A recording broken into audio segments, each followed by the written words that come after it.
자, 3강 시작하겠습니다. 사업 시행 방식. 지금 우리가 이걸 무슨 과정 그랬었죠? 맨날 단어를 까먹어요. 입문 과정. 입문이라는 단어를 안 쓴 문자 하도 오래돼가지고 자꾸 까먹어요. 입문 과정에서는 사실 막 어떤 학생들은 잡담이라고 해가지고 그냥 사담 같은 거 막 하고 끝내는 분도 많이 계신데 그게 적응하기 위해서 그래요. 여러분 앉아있는 게 힘들 거예요, 지금. 근데 이럴 때부터 4시간 앉아있어요, 4시간. 4시간 앉아있는데 우리는 얼마나 힘들겠어요, 4시간 서 있는데. 그래 생각하고 그냥 편하게 앉아 계시면 되는데 정비사업 자체가 굉장히 복잡합니다. 현재 필드에 나가면 엄청 복잡해요.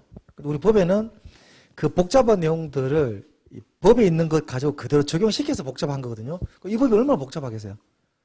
현장에 글을 쓴다는 거는 법에 있는 규정을 가지고 쓰는 거기 때문에 시험 문제 복잡한 게 나오면 우리 못 풀어요. 선생도 못 풀어요. 못 푸는데 우리 대신 우리는 법이니까 읽어보면 논리에 맞지 않는 것들을 찾아내는데 정비법 자체에 여러분 수업하는 과정에서 3가지 사업이 지금 나왔잖아요. 환지 수용 2개밖에 없는데 약 1개가 더 늘어나는 바람에 복잡해지는 거예요. 사업 자체가.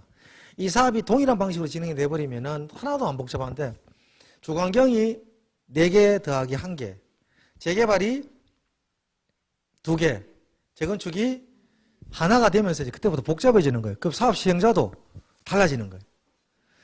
도시개발 사업은 사업 시행자가 공공, 민간 갈라졌잖아요. 4개, 8개. 여기는 세부상들을 다 외우셔야 되거든요. 누가 하고 누가 어떻게 하는지. 제일 많이 나오는 사업 시행자는 얘가 제일 많이 나오죠.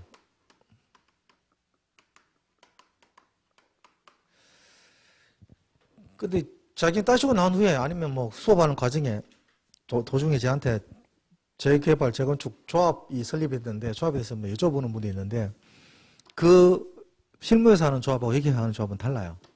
왜 다르냐 그러면 실무에서는 정관이나 또는 규정을 만들면서 이렇게 바꿀 수가 있었거든요. 테두리 내에서. 제가 설명하면은 우리는 안 그런데 그러면 바꾼 거예요.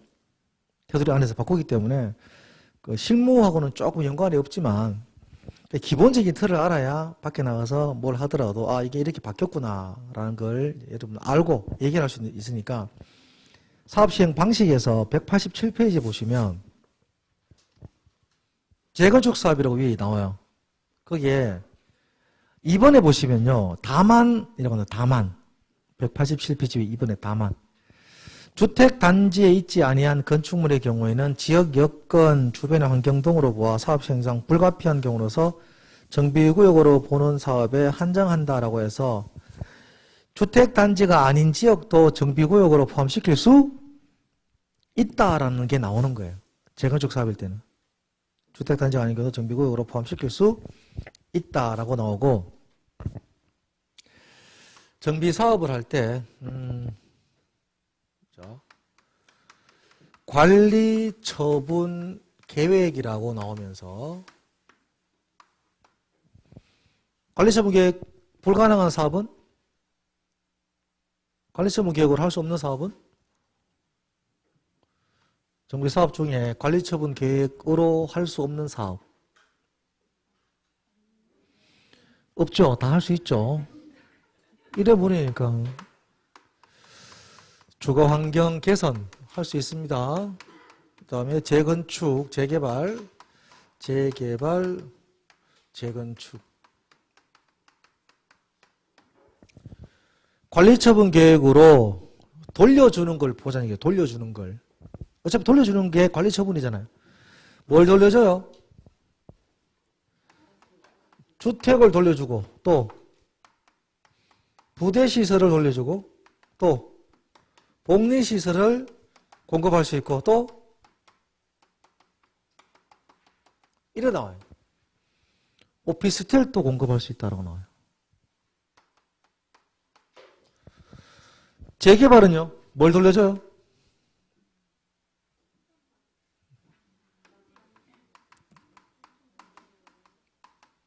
이렇게 나와요. 건축물을 공급할 수 있다. 주거환경 개선 사업에는 관리처분들은 뭘 돌려줄까요?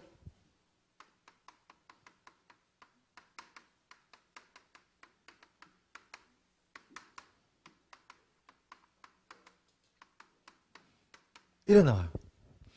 이걸 시험에 냈어요, 재작년에. 관리처분 방식으로, 인가받은 관리처분 방식으로 건설하여 공급하는 유형이 지금 3개가 다 달라요. 생각지도 않은 문제입니다, 이 문제는. 정비사업 배우면 주로 관리처분으로 공급한다라고 배우는 거지, 어떤 걸 공급하는지에 대해서는 사실 신경을 안 쓰거든요. 얘는 우리 알고 있었단 말이에요, 그 당시에. 오피스텔이가 좀 특이하게 재건축은 오피스텔이 가능하다. 재개발은 오피스텔 안 됩니까? 그 시험에 이제 그렇게 못 내는 거예요, 출제원이. 오피스텔은 건축물이 아니에요. 맞죠? 주택은 건축물이 아니에요. 맞죠? 근데 만약에 오피스텔을 건설하여 공급할 수 있게 돼버리면 다른 거는 공급이 안 된다는 얘기로 바뀌어버리기 때문에 얘는 항상 뭐가 나와야 돼요? 건축물에 공장도 가능해요. 공업지역이니까 가능하고, 또 상업시설, 업무시설도 가능하죠. 얘들은 뭘로 봐요? 건축물로 보는 거예요. 주거환경 개선 사업은 딱 집과 관련된 것만 공급할 수 있습니다. 얘가 들어갈 수가 없어요. 이걸 가지고 관리처분 계획은 알고 있었는데 각 사업마다 어떤 것들을 건설해서 소유자에게 또는 공급받는 자에게 공급할 것인가에 대한 문제를 한번 낸 적이 있었습니다. 그럼 여러분 체크해야 될 게 186페이지에 1번의 주거환경 개선 사업에서 동그라미 4번, 동그라미 4번에 보시면 네모 안에 4번 인가받은 관리처분 계획에 따라 주택, 부대, 복리시설 3개, 주택, 부대, 복리시설 3개 나오죠. 186페이지. 참고로 페이지는 제 밑에 파란색 조그만 글자로 찍혀 있습니다. 왼쪽에 186페이지 4번에 줄 끊으세요. 뭐라고요? 주택, 부대, 복리시설. 네모 안에 동그라미 4번. 그 다음 2번에 양관로 2번 재개발사업 제일 밑에 거기는 건축물을 건설 공급. 건축물. 관리처분 계획은 건축물 나와요. 재개발 사업일 때는. 그리고 187페이지에 상단으로 올라가면 재건축 사업 나오면 주택, 부대, 복리시설 및 오피스텔 나옵니다. 오피스텔을 뭐 다 지을 수 있는 건 아니고 준주거 지역이나 상업 지역에만 가능하고 전체 면적의 30% 범위 내에서 공급이 가능한데, 일단 오피스텔이라는 게 재건축 사업과 연관이 되어 있다라고 하시면 됩니다. 이렇게 해서 보시고, 재개발 사업은 못하냐? 실무에서는 따지면 되지만 제발 시험 칠 동안은 그냥 재개발에는 뭐가 나온다? 건축물이 나온다. 이렇게 좀 기억해 주세요. 밖에 나가면 다 되죠. 여기 있는데 건축물 이렇게 갑니다. 자, 그 다음에 188페이지에 사업 시행자 중에 조합.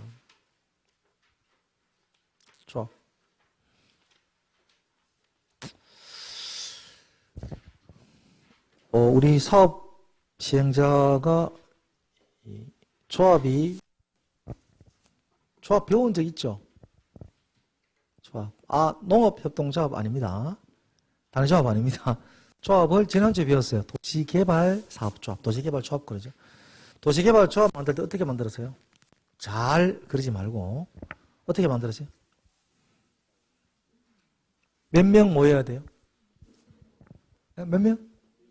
7명 이상 모이면 되죠. 7명 이상 모이고. 동의? 몇 번에 몇 도 이상의 동의를 받죠? 이게 3월달, 4월달 되면은 툭툭 튀어나온다, 여러분, 무슨. 뭐가 머리에서 왔다 갔다 하고 있습니다. 맹하진 않아요. 뭐 왔다 갔다 하는데 툭 뱉기가 어렵죠. 면적의 3분의 2, 총수의 2분의 1. 도시개발 사업은 면적이 먼저 나와요. 왜? 단지 조성 사업이기 때문에 땅이 먼저예요, 땅이. 정비사업은 누가 먼저 나오냐? 사람이 먼저 나와요. 권리관계이기 때문에 사람이 먼저 나오고, 도시개발은 땅이 먼저 나와요. 땅 숫자가 더 커요. 도시개발은 땅이 3분의 2, 총수가 2분의 1. 정비법은 총수가, 소유자, 권리자가 4분의 3, 땅이 2분의 1. 아니면 4분의 3, 4분의 3 똑같이 나오든지. 아니면 4분의 3, 3분의 1. 무조건 사람 수는 얼마야 돼야 돼요? 정비사업은 4분의 3이 돼야 돼요.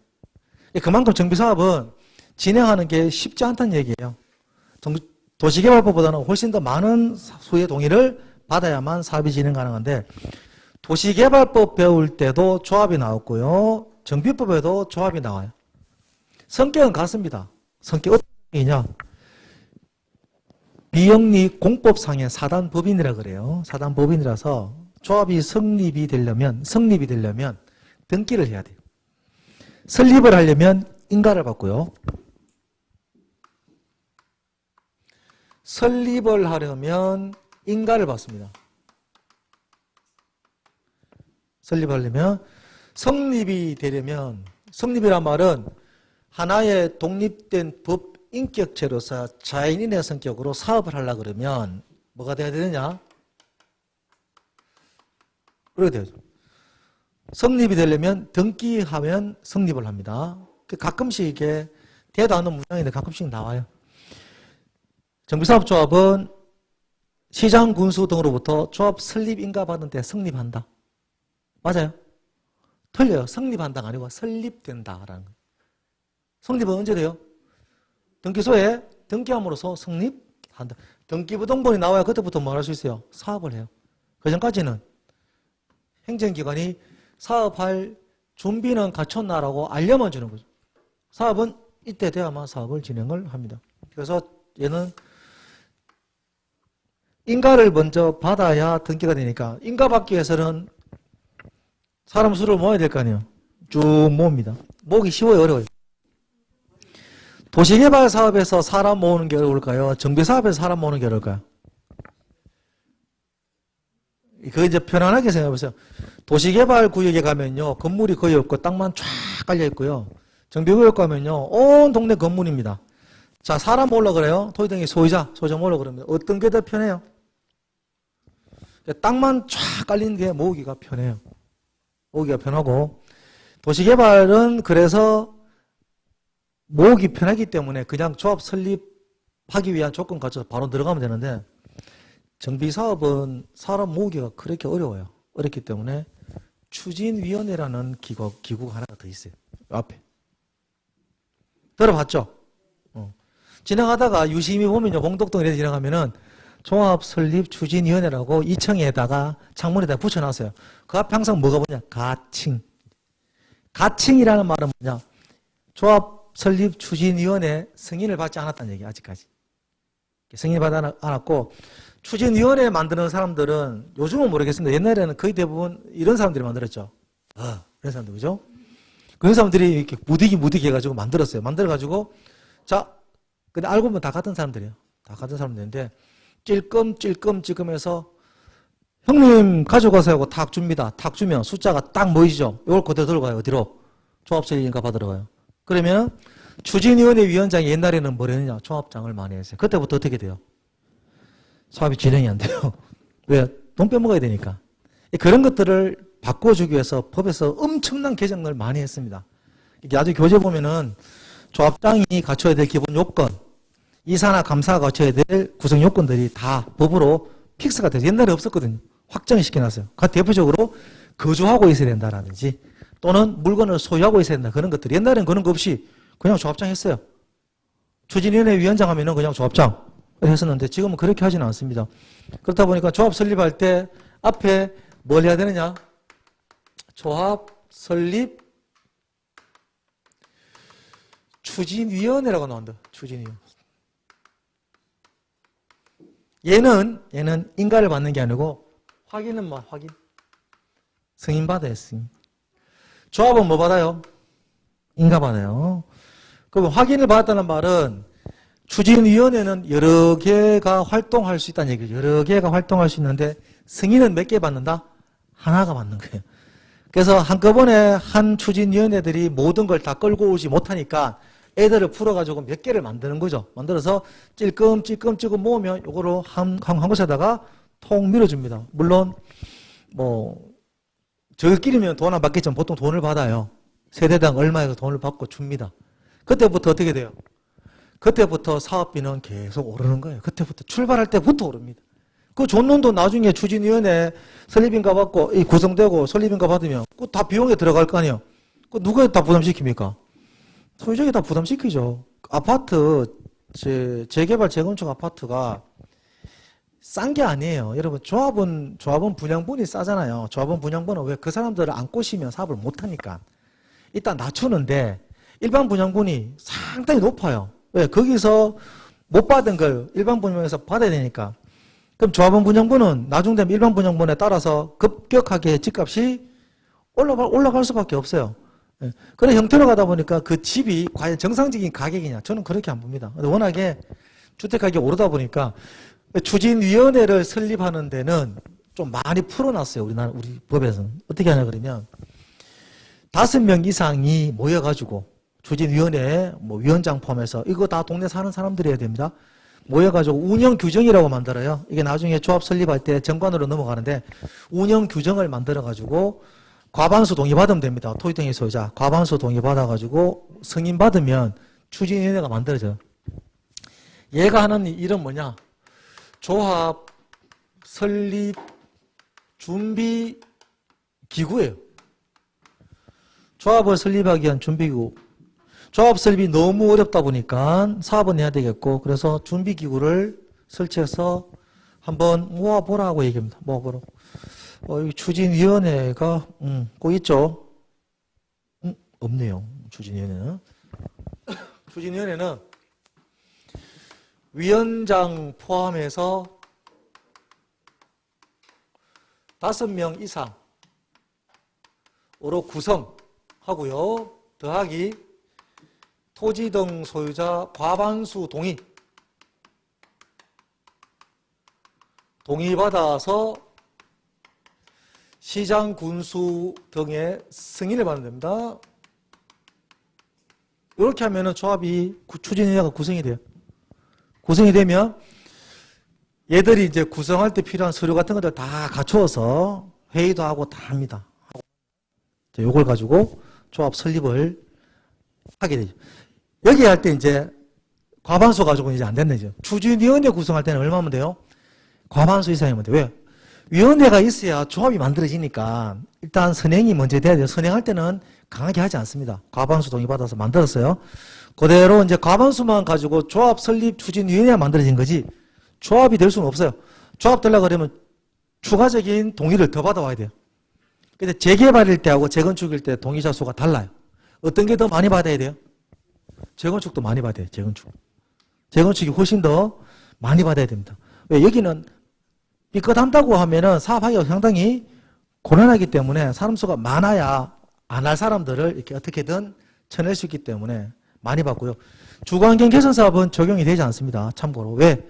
주거환경 개선 사업은 조합이라는 단어를 사용하지 않습니다. 주거환경은 조합 설립이 불가능해요. 그 기억 잘하세요.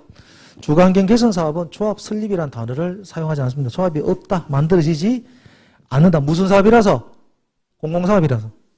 민간이 이 사업을 직접 하지는 않습니다. 구분하시고 188페이지에 조합 설립 인가, 시장, 군수 등 토지주택공사 등 또는 지정개발자가 아닌 자가 쉽게 얘기하면 토지 소유자는 조합을 설립해야 한다. 다만 토지 등의 소유자가 재개발 사업을 시행하려는 경우는 그러하지 아니하다. 어떻게 하면 돼요? 토지 등의 소유자가 재개발 사업을 시행하려는 경우에는 그러하지 아니하다라는 말은 항상 전제가 따라가죠. 몇 명 미만일 때? 20명 미만일 때 이게 따라가요. 그 토지 등의 소유자 줄 거 가지고 밑에 적습니다. 20명 미만인 경우입니다. 둘째 줄 위에. 시험 문제 내게 되면 토지 등의 소유자가 재건축 사업을 시행하려는 경우에는 조합을 설립하지 않아도 할 수 있다. 이렇게 나오겠죠. 재건축은 무조건 조합이 설립이 돼야 돼요. 재건축은 절대로 토지 등의 소유자가 단독으로 할 수가 없습니다. 동의요건. 추진위원회가 2번에 1번 추진위원회가 조합을 설립하려면 토지 등의 소유자 4분의 3 이상 및 토지 면적 2분의 1 이상의 동의를 받는다. 무슨 조합? 재개발 사업. 재개발 사업은 이제 나중에 외울 때 4분의 3, 2분의 1로 외울 거예요. 앞에 글자 다 빼버리고.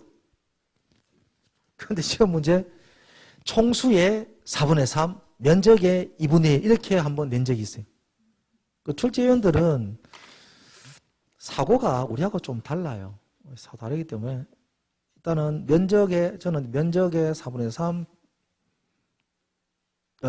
소유자의 4분의 3, 면적의 2분의 1 이렇게 외워야 됩니다. 총수의 4분의 3, 면적의 2분의 1. 이렇게 외워. 시장 군수의 인가를 받는다. 됐고, 2번. 재건축 사업은 두 개로 갈라져요. 두 개로. 주택단지의 공동주택의 각 동별 구분 소유자의 과반수 동의는 무조건 기본이 돼야 되고 전체 구분 소유자의 4분의 3 이상 및 토지 면적의 4분의 3 이상 소유자 동의를 받아서 인가를 받습니다. 벌써부터 그죠? 신경질 막 나네.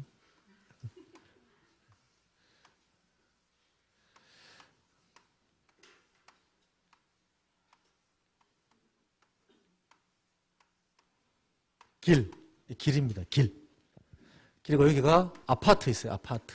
5층짜리 낡은 아파트가 있습니다. 길이 6m입니다. 좁아요. 자, 재건축하려면 대상이 어디예요? 주택단지 안, 기본으로. 주택단지 안 재건축하려면 제일 먼저 뭘 해야 돼요? 안전진단 받아야 돼요. 안전진단은 전체 건축물 대상으로 안전진단을 받았단 말이에요. 재건축 대상이 됐습니다. 그 다음 조합이 설립이 되는 거죠. 추진위원회 승인받고 조합을 설립하는데 추진위원회는 과반수잖아요. 그거 가지고 사업 못해요. 못하니까 아파트가 여기에 5층짜리가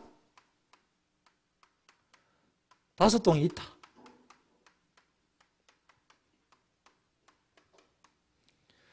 다섯 동의 아파트가 있습니다. 자, 그럼 제일 먼저 해야 될 거, 최소한 각 아파트의 과반수 이상의 동의를 받아야 돼요.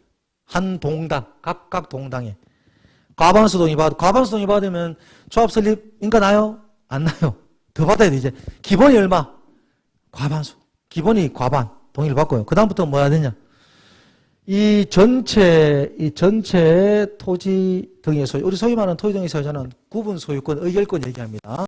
소유권의 얼마? 4분의 3. 면적이 얼마? 4분의 3. 동의를 받아줘야 돼. 소유자의 4분의 3 더하기 토지의 4분의 3. 동의를 받아야 돼. 얘는 요렇게 한 틈이고요. 한 팀이고, 여기에 뭐? 각 동별 얼마? 이게 얘가 문제예요. 여기는 하나도 못 받았어요. 하나도 못 받았는데 여기 4개는 100% 받았어요. 재건축 사업 해요, 못해요? 못해요. 할 수가 없어요. 일단 동의에 기본적으로 얼마 이상? 과반수는 받아줘야 됩니다.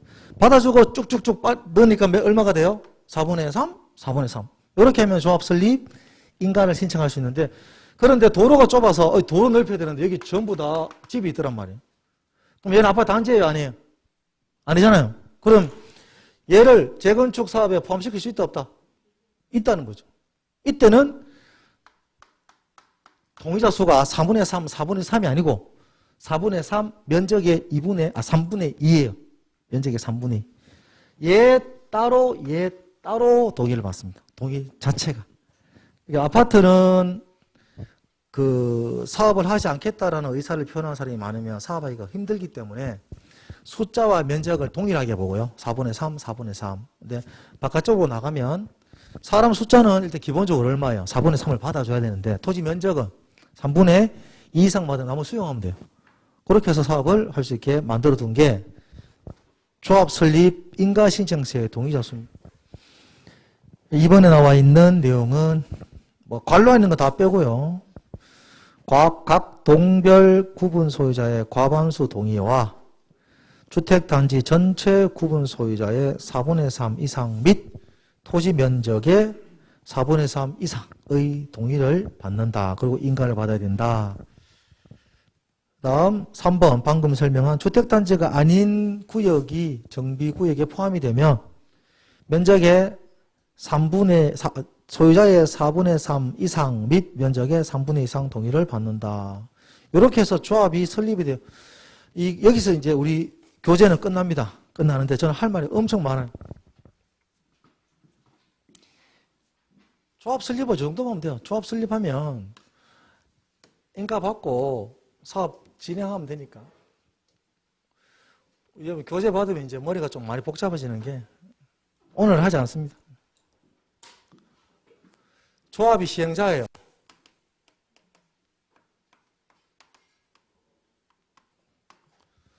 조합이 시행자가 되면 조합 아래는 뭐가 있느냐 그러면 조합 아래는 조합원이 있죠. 조합원이 있고 다음 조합에 임원이 있어요. 임원. 그리고 조합 총회가 있고요. 이거 대의원회가 있어요.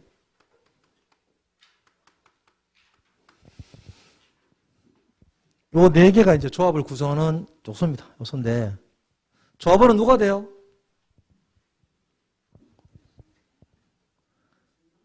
이제부터 이제 단어들을 집에서 요 단어를 기억해야 돼요. 토지 등의 소유자가 조합원이 됩니다. 조합 설립에 동의하지 않은 자는 조합원이 돼야 안 돼요. 다시 한번.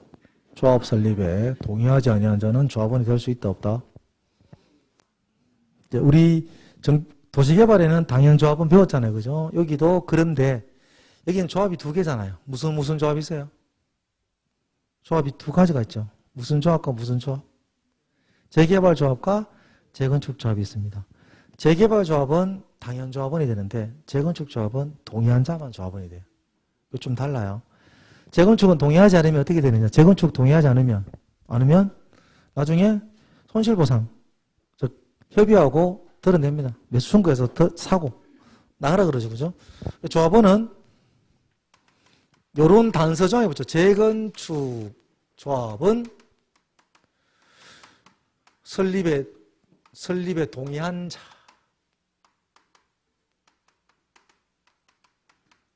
자에 한한다라고 나와요.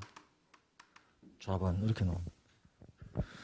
임원이나 총회 대의원은 혹시 대의원에 도시개발법 배울 때 이게 정리가 안 된 상태에서 하기 때문에 어려울 수도 있어요. 도시개발법 할 때 대의원에 들어봤어요? 대의원에 못 들어봤어요? 조합원이 50명 이상인 경우 대의원회를 둘 수 있다라는 규정이 있는데 정비사업조합은 조합원이 100명 이상 되면 대의원회를 두어야 한다라는 강제조항이 나옵니다. 나중에. 그만큼 정비사업은 어떻게든 진행하려고 하는 의지가 상당히 강하다는 얘기예요. 그래서 여기서 조합이 시행자가 되고 나면 사업 시행 계획을 작성해서 인가를 받아요. 사업 시행 계획. 이 실시 계획이 실시 계획.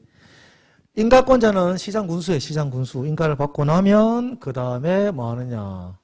사업을 진행을 합니다. 사업 시행을 하는데 중요한 게 나오죠.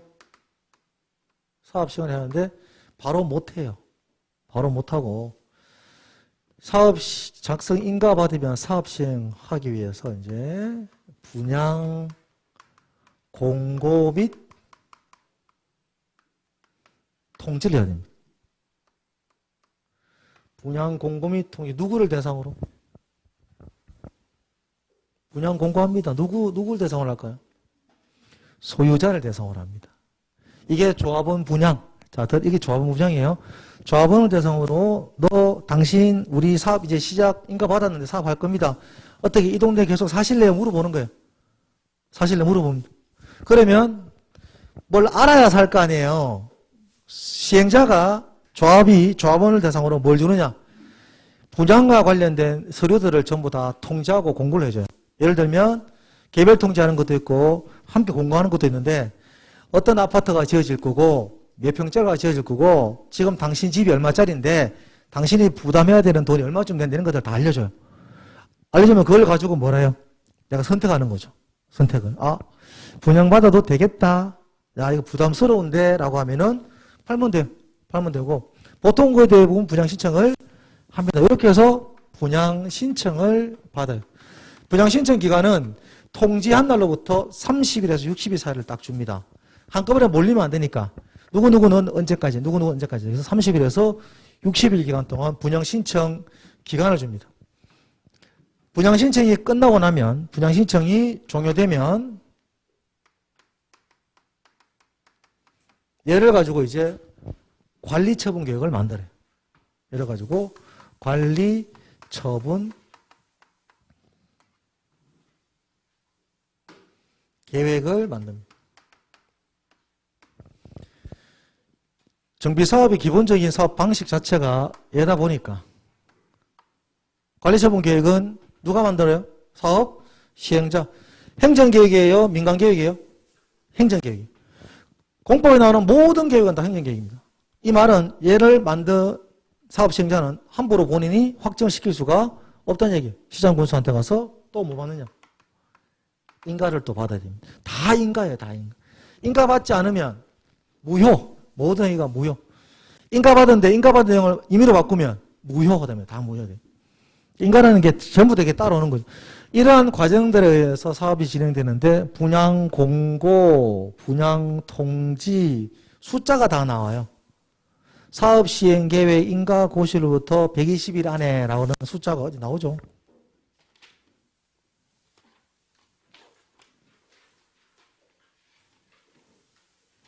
(183페이지) 가면은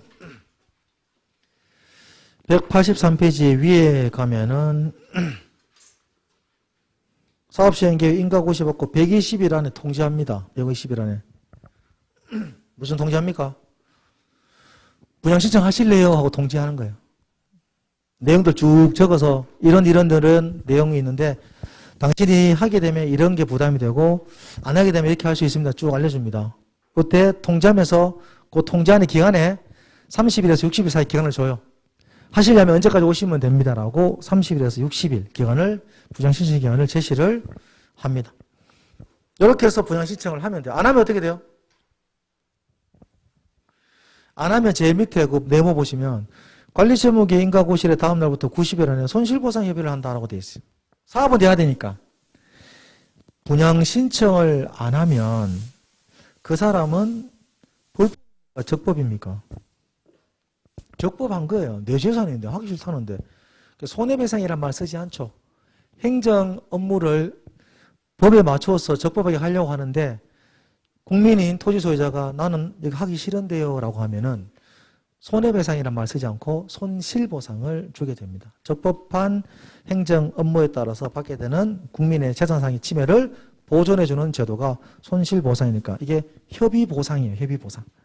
너 분양신청 안 했네요. 그러면 얼마 이 정도 돈으로 주고받읍시다. 이렇게 해서 손실보상 협의를 하는데 이게 엄청 오래 걸려요. 서로 잘 안 하려 그러니까 금액도 안 맞고 하니까 이렇게 해서 내용을 가지고 분양 관리처분 계획을 수립을 합니다. 분양 설계가 들어가요. 관리처분 계획이라는 개념만 좀 알고 계시면 될 겁니다. 관리처분 계획이란 사업 시행자가 사업 시행 계획 인가고시를 받고 사업을 하기 위해서는 기존에 있는 토지등기 소유자가 이 지역에 계속 살지, 즉 영주할지 안 할지를 확인받아야 되죠. 그죠? 그 받는 과정이 분양이에요. 분양. 그 분양을 받으면 그 내용을 기초로 해서 뭘 만들어요? 아파트 평형이 다 조정이 돼요. 분양 신청한 사람들의 기존 토지 평형이나 건물 평형이 작으면 거기에 맞는 작은 집을 수대로 지어줘야 돼요. 큰 평형이 많으면 큰 평형대로 지어주면 돼요. 그게 맞지 않으면 어떤 문제가 생깁니까? 작은 평형이 많은데 큰 평형이 많아지면 토지등기 소유자가 사업 안 한다 그래요. 부담금이 많아지니까. 큰 평형이 많은데 작은 평형이 많아지면 사업 시행자가 힘들어져요. 돈 다 줘야 되기 때문에. 그 두 개를 맞추는 거죠. 우리나라는 이렇게 규정이 있음에도 불구하고 벌써 우리말로 그 작년에 벌써 다 만들어 놓죠. 사업 시행자가 뭐 P건설사가 들어오고 뭐 D건설사가 오고 뭐 S건설 들어오면은 우리에게 얼마짜리 아파트를 줄 거다 이렇게 막 소문이 막 나는데 원래 그거 얘기하면 안 되거든요. 그게 정비사업에서 가장 중요한 포인트거든요. 그래서 그걸 많이 주는 애들한테 시행권을 넘겨줍니다. 그걸 만드는 게 관리처분 계획인데, 관리처분 계획 원래 걔들이 만드는 게 아니고 누가 만들어요? 조합에서 만들어요. 조합에서 만드는데 벌써 뒤에 커넥션이 다 돼 있다는 얘기죠. 너 들어올래? 들어오면 이렇게 해서 너 사업권 줄게. 그러면 우리나라 건설회사가 얼마나 많습니까? 근데 들어온 애들이 많아요. 안 많죠? 경쟁 입찰 방식으로 들어야 되니까. 뭘 달라 그래요? 너희 회사만 가지고 있는 특별한 거 뭐 없냐 물어요. 그럼 그걸 딱 주거든요. 공고할 때 그걸 딱 붙여요. 무슨 실적이 있는 업체만 가능하다 딱 붙여버리면 아무도 못 들어요. 그 밖에 못 들어요. 그런 형태로 해서 사업을 하는데 그 과정에서 미리 원래는 미리 하면 안 되는데 이 관리처분 계획이 작성이 됩니다. 우리는 배울 때 얘가 끝나야 돼요. 사업 시행 계획이 나오고 조합으로부터 나오고 그다음 분양 공고 통지를 다 받고 그래야 기존에 어떤 사람들이 몇 평짜리를 살고 있는지 알 거 아니에요. 이걸 기초로 해서 뭘 하느냐. 분양 설계가 들어가요. 이 분양 설계라는 게 몇 층짜리에 몇 아파트 몇 평, 금액 얼마 이게 들어가는 거거든요. 이게 관리처분 계획의 내용이죠. 분양 설계 언제 하는지 물어봐요. 시험 문제. 언제 합니까? 분양 설계 언제 해요? 분양 신청 기간이 종료한 때 한단 말이에요. 시험 문제 그렇게 나와요. 분양 신청 기간이 종료한 때 또는 만료한 때 분양 설계를 해서 관리처분 계획을 만든다라고 얘기를 하죠. 자, 여기까지 관리처분 계획인데 관리처분 계획에 의해서 돌려줄 집 또는 부담해야 될 돈들이 다 나옵니다. 이제 마지막으로 가면 되지. 교재 없어요. 없어가지고. 있으면 더 힘들 수도 있어요, 여러분들. 관리처분 계획 인가받으면 이 내용대로만 나중에 처분을 하게 됩니다. 이해가죠? 인가받은 내용대로 공급 및 처분하게 되어 있어요. 이렇게 됩니다. 자, 관리처분 계획 인가를 받으면 나타나는 효과가 있습니다. 두 가지만 봅시다. 인가를 받으면 두 가지 효과. 첫 번째, 옛날 토지와 건물을 이제 못 써요. 이해갑니까? 옛날 토지, 그럼 이때까지는 쓸 수 있어요. 이때 안 비켜줘도 돼요, 그냥. 가만히 있어도 돼요. 저 아는 분, 가만히 있었잖아요, 계속. 저도 얘기했죠? 3억짜리 18억 됐다고. 계속 버틴 거죠. 법원 소송까지 가고 막 난리가 났었죠. 여기서 뭐 한다고요? 기존 건축, 물, 토지, 사용, 금지 됩니다. 그 다음 뭘 해야 돼요? 기존 건축물 철거합니다. 관리처분 계획 인가받으면 효과가 요 두 개예요. 기본적으로. 옛날 가지고 있던 건물 집 이제 못 씁니다. 그리고 이제 그 건물집을 철거할 수 있는 권리를 시행자가 가지게 되는 거예요. 그 다음에는 사업하는 과정이니까 우리가 볼 필요는 없습니다. 사업을 합니다.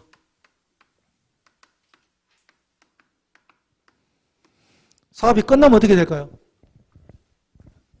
사업 끝나면 보통 우리 받는 거 있죠. 준공검사. 준공검사 받습니다. 종전 토지 건물에 해당하는 새로운 아파트를 한 개 줬단 말이에요. 주면은 주는 절차가 또 정해져. 자, 사업이 끝났다. 자, 준공검사 또는 공사 완료라고 나오죠. 준공검사 받으면 사업 시행자가 받는 거예요. 준공검사 받으면 이제 뭘 하느냐? 예를 합니다.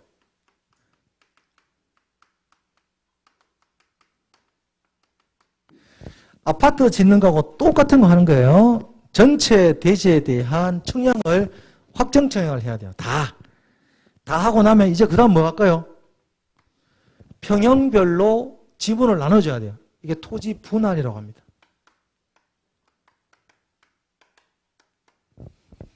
토지를 분할하면서 소유자에게 통지를 합니다. 당신 토지는 이겁니다라고, 당신 집은 이겁니다라고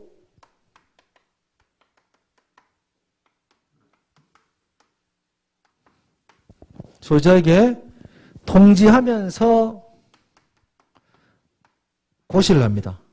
이때 고시를 통지하고 화살표 내려올까요? 통지하고 통지하면서 바로 뭐 하느냐? 요걸 해요.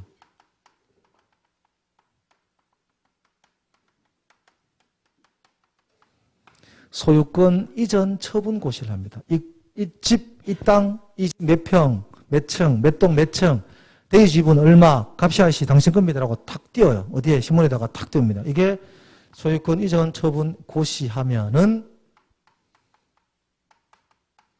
다음날 소유권이 취득이 돼요.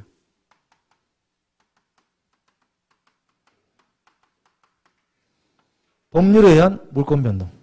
다음날 소유권이 취득이 되는 과정. 이게 정비사업의 이 소유권 취득하는 과정인데 시험 문제에 요 순서를 물으세요. 하나, 둘, 셋, 넷, 다섯 개. 이 순서를 막 섞어놓고 순서가 바르게 나열된 것은 하고 묻습니다. 지금 보면은 저걸 왜 틀리지? 틀려요. 시험장 가면. 배운 글자대로 나오면 되는데 살짝 돌려서 나오거든요. 그래서 항상 배울 때 순서를 조금 봐주는 것도 해야 될 일 중에 한 개니까.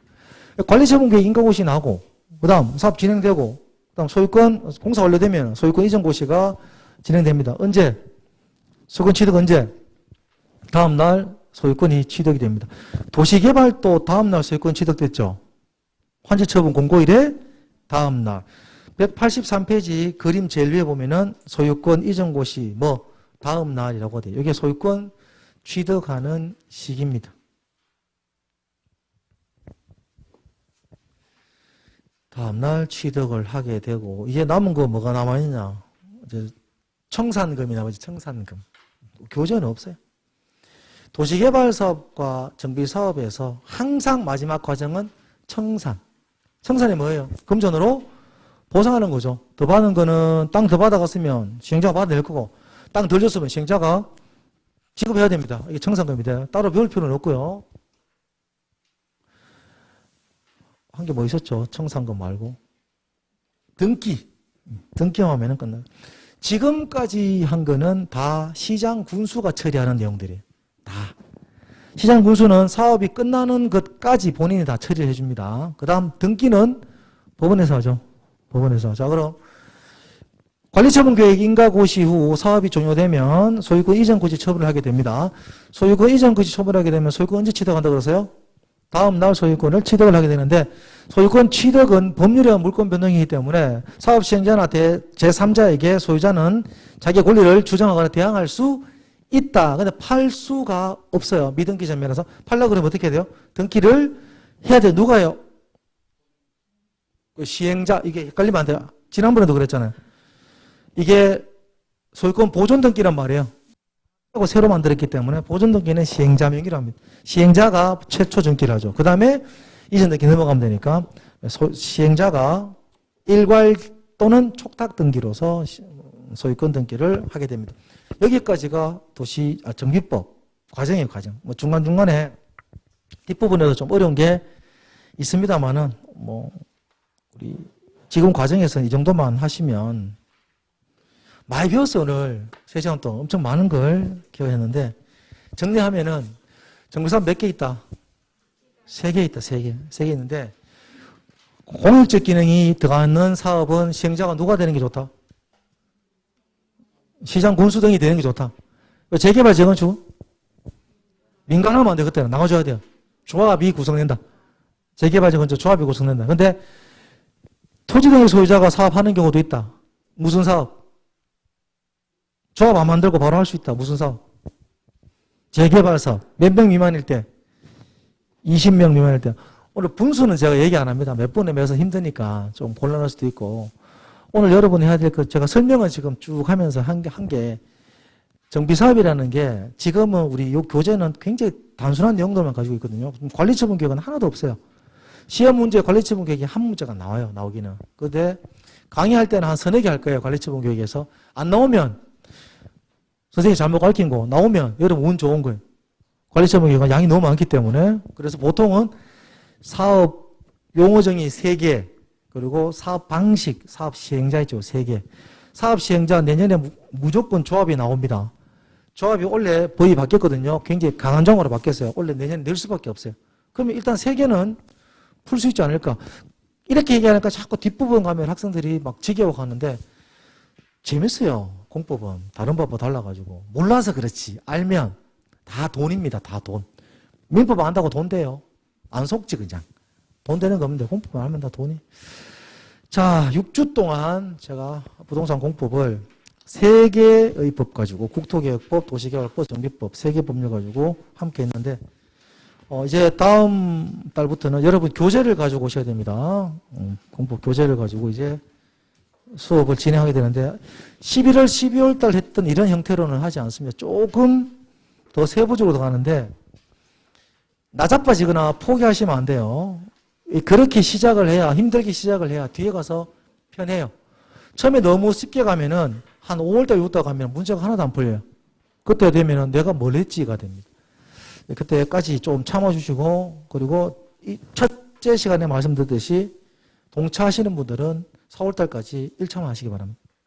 1, 2, 3, 4월달까지. 1차 점수가 한 45에서 50점 나와줘야 돼요. 그래야 그 다음에 저하고 같이 2차를 밀어붙입니다. 자, 2주 동안 수업 하나 고생하셨고, 2주 동안 좀 푹 쉬고, 코로나 조심하시고요. 크리스마스 잘 보내시고, 새해도 복 많이 받으시고, 저는 1월달, 4월날, 4일 두째쯤에 그죠? 그때 다시 뵙도록 하겠습니다. 수고하셨습니다. 감사합니다.